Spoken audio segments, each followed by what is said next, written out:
Hello, how's everyone doing? Welcome back to my channel for another 1/6 scale unboxing and review. Today a character that I'm not familiar about.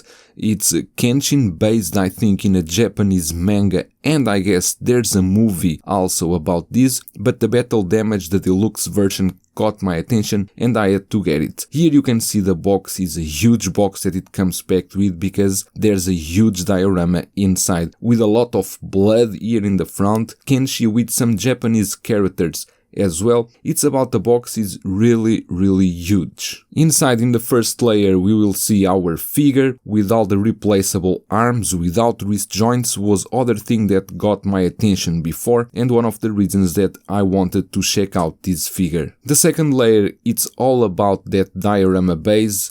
This is a very heavy piece with a lot of fire effects, and just to remind you, if you are going to get this figure you need to get the LR41 batteries. You need 3 pieces for these dioramas, so if you have this on pre-order you better get the batteries in advance so you can have your diorama working properly. Here we have basically all the accessories that come with our figure, and as you can see there are a lot of replaceable arms.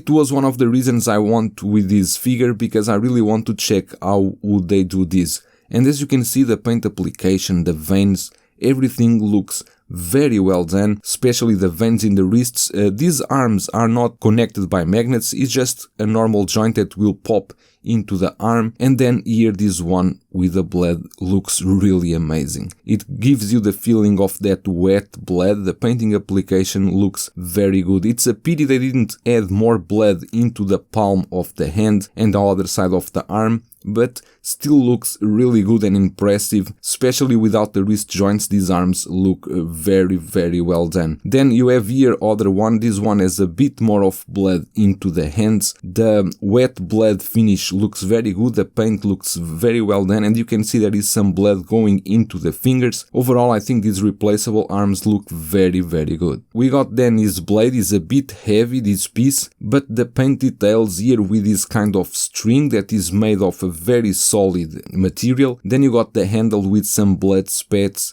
very tiny blood spats, but look amazing. Here inside the blade it's all covered in blood, and the paint of the blood into the blade looks really good. Attention that this blade is made of die cast. Really great detail with this blade. The combination of the die cast with the blood spats looks superb. You got then 2 hair pieces that you can attach to the head sculpt. This one is a straight one. It's well painted. I really like the color they did onto the hair. And then you got the other one with a bit more of a curve, longer, that you can attach to. Then we got this amazing diorama. VTS Toys always does very good job on these dioramas. You can see the lightings there.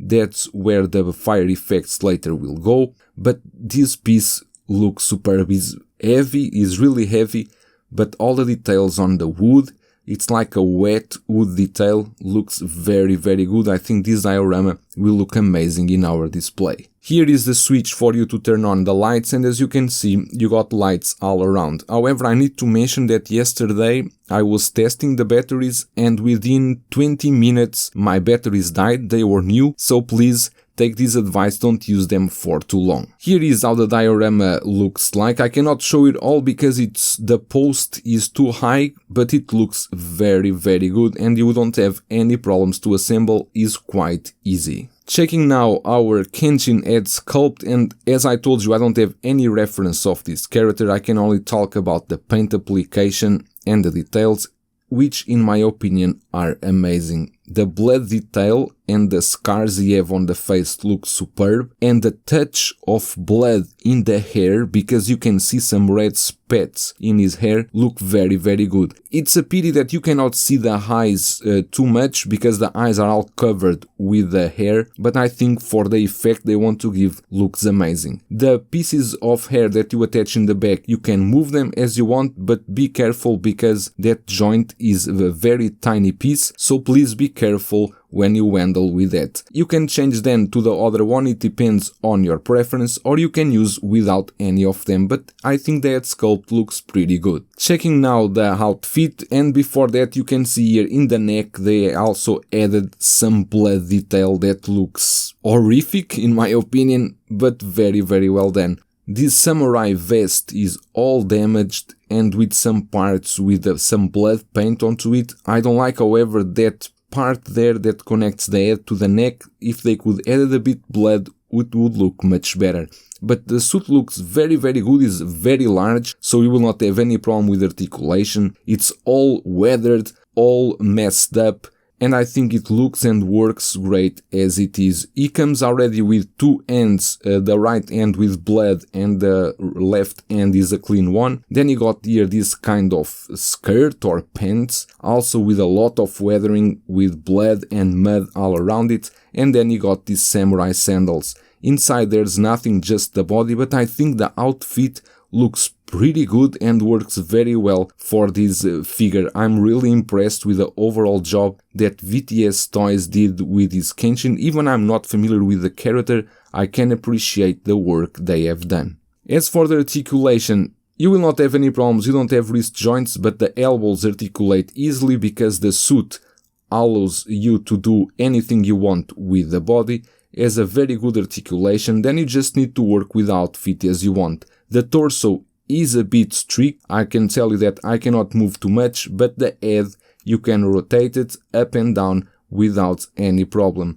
Then on the legs you have the usual double jointed knees, a very good movement, the body feels very sturdy, and then the sandals can move as much as you want. These sandals are made of resin, not fabric like we saw with Pop Toys, so you will not have that finger joints, but these sandals look very well done, look more premium because with resin and with a good application in the paint, they look really good. A character that I'm not familiar with, but I can tell you as a 1/6 scale figure, this looks amazing. From the severed arms without wrist joints, the paint application looks very good. The diorama base that looks amazing and gives more life to this character. If you are a fan of this franchise and if you are a fan of Kenshin, I think this is a very good opportunity to bring one home. That's all for today. I hope you enjoyed this review and I will see you in the next one.